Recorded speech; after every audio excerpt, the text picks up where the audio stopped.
Record చేసుకో.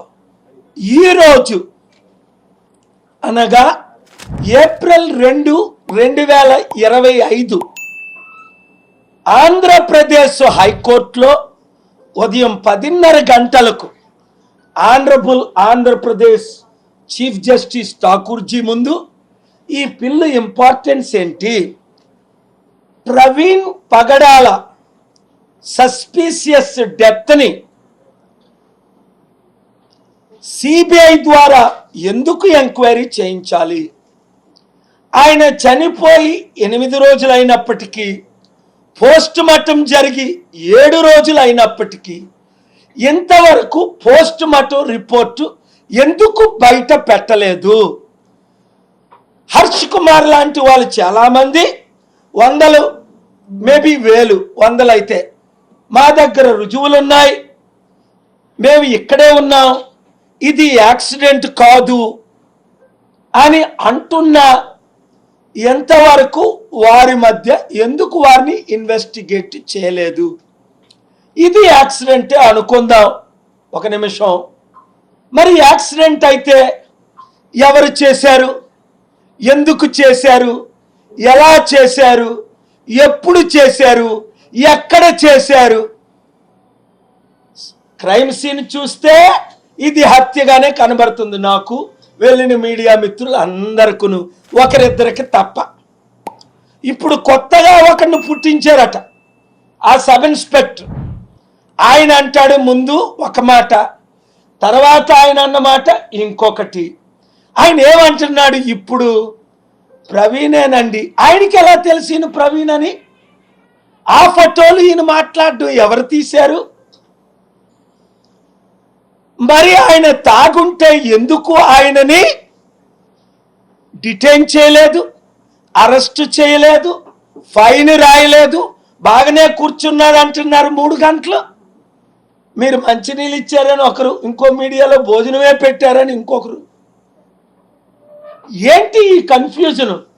40 సంవత్సరాల్లో నా జీవితంలో 155 దేశాల్లో అనేక హత్యలు చూశాను, అనేక యాక్సిడెంట్లు చూశాను. ఎందుకంటే ఎక్కడ హత్య జరిగినా, ఎవరికి జరిగినా, మన భూపాల్ రెడ్డి కాళేశ్వరం ప్రాజెక్ట్ మీద ఏదో జరిగిందంటే వెంటనే నేను వెళ్ళిపోయాను. అమ్మాయి 6 సంవత్సరాల అమ్మాయిని సంగారెడ్డిలో రేప్ చేశారు, 2 ముస్లిమ్స్ అంటే వెళ్ళిపోయాను. రోడ్డు మీద ఎక్కడ యాక్సిడెంట్ జరిగినా ముందు నేను పర్సనల్గా దిగిపోతా. 5,000 మంది ఉంటుండగా 500 వెహికల్లో నైజీరియా 2001లో నా కాన్వాయ్ని 500 కాన్వాయ్ని ఆపి, అక్కడ డీజీపీ ఎస్కాట్ని ఆపి, మన రిటైర్డ్ ఐజీ ఆల్ఫ్రెడ్ కూడా ఉన్నారు, డీజీపీ సాంగ్లియానా ఉన్నారు. వెంటనే ఆయన హత్య చేస్తున్నోళ్ళని కాపాడి ఇది యాక్సిడెంట్ కాదని వారికి లైఫ్ ఇచ్చారు. ఇది నేను హ్యూమనిటేరియన్గా, ఒక శాంతి దూతగా. మాతో ధీటుగా పోటీ పడలేక కుల మత ప్రాంత విభేదాలు రెచ్చగొట్టి రాజకీయ లబ్ధి పొందాలనేది వైకాపా లక్ష్యం. దాంట్లో మీకు ఎలాంటి సందేహం అవసరం లేదు. పాస్టర్ ప్రవీణ్దే కాదు, ముందు కూడా ఇలాంటి అనేక డ్రామాలు వాళ్ళు చేస్తారు. ప్రజలందరూ అప్రమత్తంగా ఉండాలి. అనేక డ్రామాలు చేస్తారు. ఇప్పుడు ప్రభుత్వం ప్రతి ఇష్యూని సీరియస్ గా తీసుకుంటుంది, దర్యాప్తు చేస్తుంది. ఒకవేళ ఎవరైనా తప్పు చేస్తే వాళ్ళు వదిలిపెట్టే ప్రసక్తం ఉండదు ఈ ప్రభుత్వంలో. ఎవరైనా ఉన్నాయి, టీడీపీ వాళ్ళు అవ్వచ్చు, వైకాపా వాళ్ళు అవ్వచ్చు, జనసేన వాళ్ళు అవ్వచ్చు, బీజేపీ వాళ్ళు అవ్వచ్చు, ఎవరిని అవ్వచ్చు. ఎవరిని వదిలిపెట్టదు, తప్పు చేస్తున్న మటుకు ఎవరిని వదిలిపెట్టదు ఈ ప్రభుత్వం. అది చాలా క్లారిటీగా లా అండ్ ఆర్డర్ విషయంలో గౌరవ ముఖ్యమంత్రి గారు చాలా క్లియర్ గా ఉంది. అవునండి, ఎందుకు పని చేయకూడదండి? ఎందుకు పని చేయదండి? రెడ్ బుక్ లో ఏముంది? ఎవరైతే చట్టాన్ని ఉల్లంఘించి ప్రజల్ని, కార్యకర్తలను ఇబ్బంది పెట్టారో వాళ్ళని వదిలిపెట్టను అన్నాను. అంటే వాళ్ళు చట్టాలు ఉల్లంఘించినట్టే కదా. చట్టాలు ఉల్లంఘించిన వాళ్ళపైన యాక్షన్ తీసుకున్నాం. అదే రెడ్ బుక్. యాక్షన్ తీసుకుంటాం, దాంట్లో ఎలాంటి డౌట్ లేదు. ఇది రాజారెడ్డి రాజ్యాంగం కాదండి.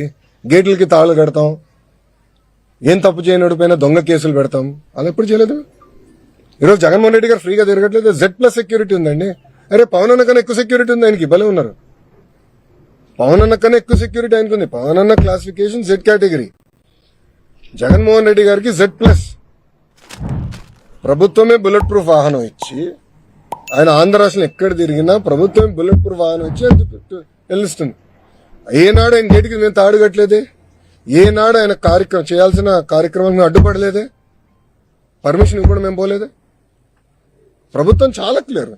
ప్రజాస్వామ్యంలో ఆయన చెప్పాల్సిన చెప్పుకోనివ్వండి, దాన్ని ఎట్లా తిప్పుకొట్టాలో మాకు తెలుసు.